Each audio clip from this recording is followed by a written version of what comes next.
Positive atheism Telugu channel ప్రేక్షకులకు స్వాగతం.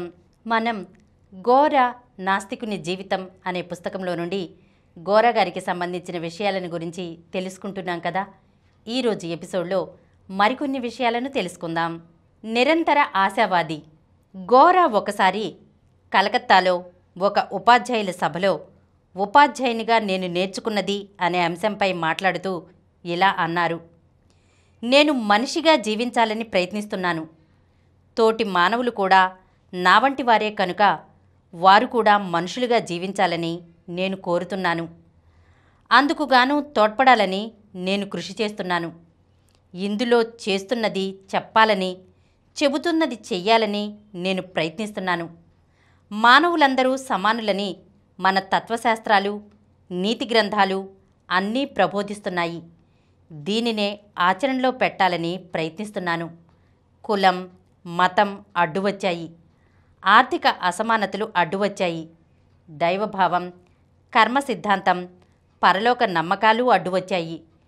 వీటిని నిర్ధారణ అనే గీటురాయితో చూశాను, నిలవలేదు.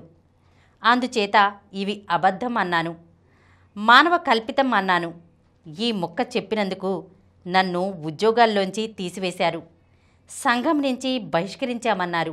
మరికొంత ముందుకు సాగాను. ప్రభుత్వ విధానాలు మనిషిని మనిషిగా బ్రతకనివ్వడం లేదు. నియంతృత్వం, పార్టీతత్వం, ఆడంబరాలు వీనిలో ప్రవేశించాయి. మనిషితో మనిషిగా మసలుటకు ఇవి అడ్డం తగులుతున్నాయి. కనుక వీటిని కూడా తొలగించాలని కృషి చేస్తున్నాను. ఆర్థిక రంగమని, సాంఘికమని, రాజకీయమని, తాత్విక, వైజ్ఞానిక రంగాలని విడివిడిగా లేవు. ఇవన్నీ జీవితంలో పెనవేసుకుని ఉన్నాయి. తీగలాగితే డొంక అంతా కదిలినట్లు మానవుడు మానవునిగా జీవించాలని ప్రయత్నిస్తే అన్ని రంగాలలోనూ మార్పు అవసరమవుతుంది.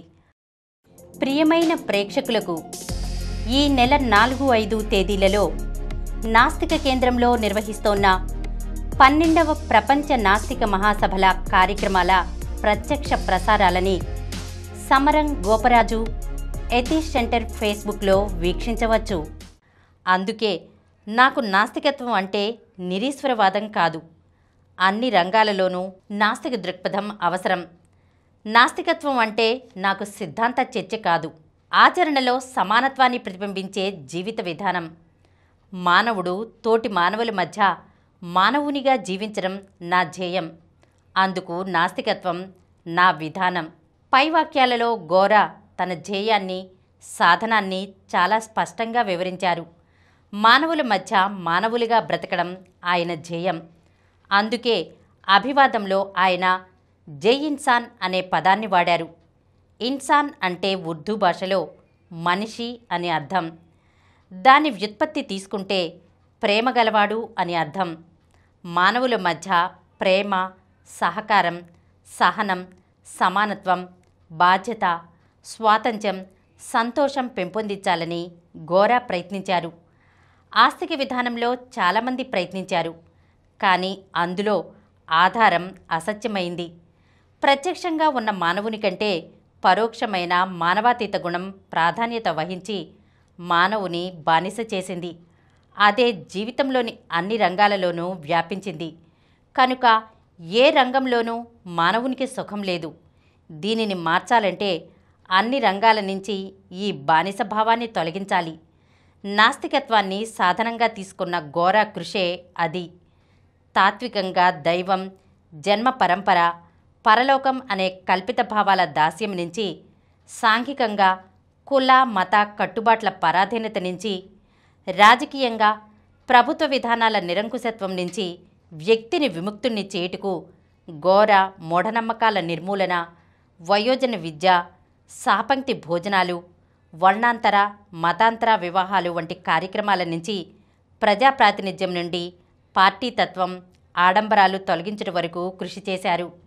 గోరా భావాలతో, కృషితో మనం ఏకీభవించకపోవచ్చు. కానీ ఆయన నిజాయితీ, త్యాగం, దీక్ష, సమానతకై ఆవేదన, ప్రతి అన్యాయాన్ని ఎదిరించాలనే సాహసం అందరికీ మార్గదర్శకం. అందుకే ఆంధ్రదేశంలోని ఒక గాంధేయ కార్యకర్త ఒకసారి కిషోర్ లాల్ మష్రవోవాలాకు గోరాపై ఫిర్యాదు చేస్తూ ఉత్తరం రాశారు. దానికి మష్రూవాలా గారు సమాధానం ఇస్తూ ఇలా రాశారు: it is true that his approach is quite different from that of Gandhiji's or mine or yours. But we must appreciate his sincerity and regard for truth. He does not conceal facts for fear of consequences and is prepared to suffer all kinds of hardships for his principles. This is more than most of us can do, and so he is a much greater man than we who are so-called ఆస్తిక్స్.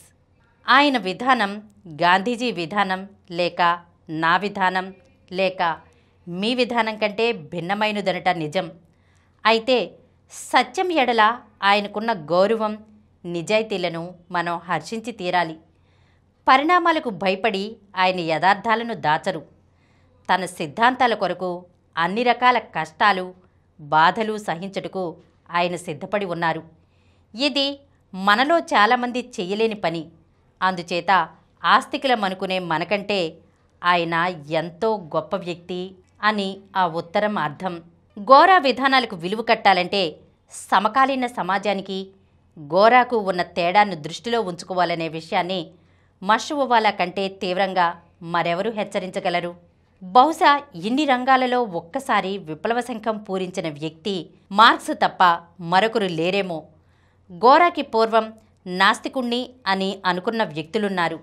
కానీ వారెవరూ నాస్తికత్వాన్ని ఇంత సమగ్రంగా ఆచరణతో ప్రతిపాదించలేదు. జీవితంలోని అన్ని రంగాలను ఒక్కసారి తీసుకొనుట చేత గోరాను అర్థం చేసుకొనడము కొంచెం కష్టమే. ప్రదర్శన యోగ్యమైన అభివృద్ధి కనబడటం లేదంటే ఆశ్చర్యపడవలసిన పని లేదు. అందుకే కొంతమంది గోరాతో నాస్తిక ప్రచారం వదిలి కేవలం సాంఘిక, ఆర్థిక, రాజకీయ కార్యక్రమాలపై కేంద్రీకరించమంటే మరికొందరు ఈ కార్యక్రమాలను వదిలి కేవలం నాస్తిక ప్రచారంపై కేంద్రీకరించమనేవారు. ఇందుకు గోరా సమాధానం ఒక్కటే: ఏది వదిలినా జీవితంలో సమగ్రమైన విప్లవం రాదు. గోరాతో వేర్వేరు రంగాలలో విడివిడిగా కలిసి పనిచేసిన సహచరులు చెప్పుకోదగినంతమంది లేకపోలేదు. కానీ సమగ్రంగా అన్ని రంగాలలోనూ గోరాగారితో సహకరించిన వారు కొద్దిమందే ఉన్నారనుకుంటాను. గాంధీజీ 1944లో గోరాని నాస్తిక దృక్పథంలో నీతో పూర్తిగా కలిసి పనిచేసే సహచరులు ఎంతమంది ఉన్నారు అని ప్రశ్నించారట. అప్పటికి కనీసం 100 మంది అయినా నాస్తికులుగా గోరాతో కలిసి పనిచేస్తున్నారు. గోరా వడపోసి తగ్గించి నలుగురైనా ఉంటారని చెప్పారట. వెంటనే గాంధీజీ నవ్వి, నలుగురే అయితే నువ్వు ప్రపంచ విప్లవం తేవచ్చు అన్నారట. నీకు తెలుసా 40 సంవత్సరాలకు పైగా పనిచేస్తున్న నాతో ఎంతమంది ఉన్నారో? ఒక్కరే. ఆ ఒక్కరు ఎవరు? నేనే అని గాంధీజీ చెప్పారట. తన అనుభవలేమికి గోరా సిగ్గుపడ్డారు. కానీ తర్వాత అనుభవంలో గాంధీజీ చెప్పిన విషయం గోరాకి అర్థమైంది. నువ్వు కాక నీ విధానంలో మరొక్కరు తయారైతే చాలు అని గాంధీజీ అన్నారట. గాంధీజీ అనంతరం గాంధీ చూపిన బాటను ముందుకు తీసుకువెళ్లిన వారు ఎవరూ మిగలలేదనే చెప్పాలి. కానీ గోరా విషయం వేరుగా కనిపిస్తుంది. గోరా అనంతరం గోరా ప్రారంభించిన కార్యక్రమాలేవీ కుంటుపడలేదు. ఆయన స్థాపించిన నాస్తిక్ కేంద్రం మూతపడలేదు. ఆయన ప్రతిపాదించిన తత్వశాస్త్రానికి ప్రాముఖ్యత తగ్గలేదు. అంతేకాక గోరా అనంతరం మరింత దీక్షతో, మరింత దృఢనిశ్చయంతో, మరింత విశాలంగా, మరింత లోతుగా ఇవన్నీ కొనసాగింపబడుతున్నాయి. ఇంకా ముందుకు తీసుకొని పోబడుతున్నాయి. ఇందు కుటుంబ సభ్యులే కాదు, గోరా సహచరులు చాలామంది పూర్తిగా నిమగ్నమై ఉన్నారు. ఇది ఒక ప్రత్యేకతగా కనబడుతుంది.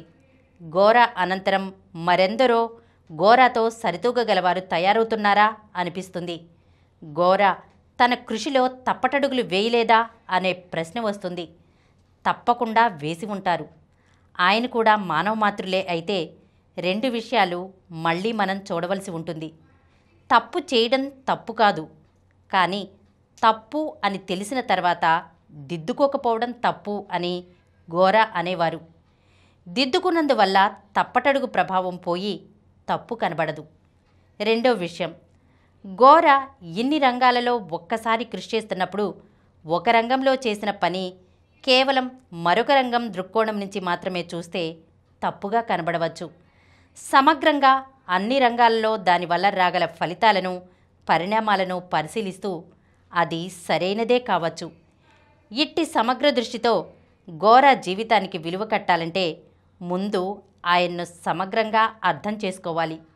కనుక విలువ కట్టి తేల్చుటకు ఇంకా అదను రాలేదనిపిస్తుంది. గోర జీవితం ఒక నాస్తికుని జీవితగాథ అని ధ్యేయం వైపు సాగిన యాత్ర.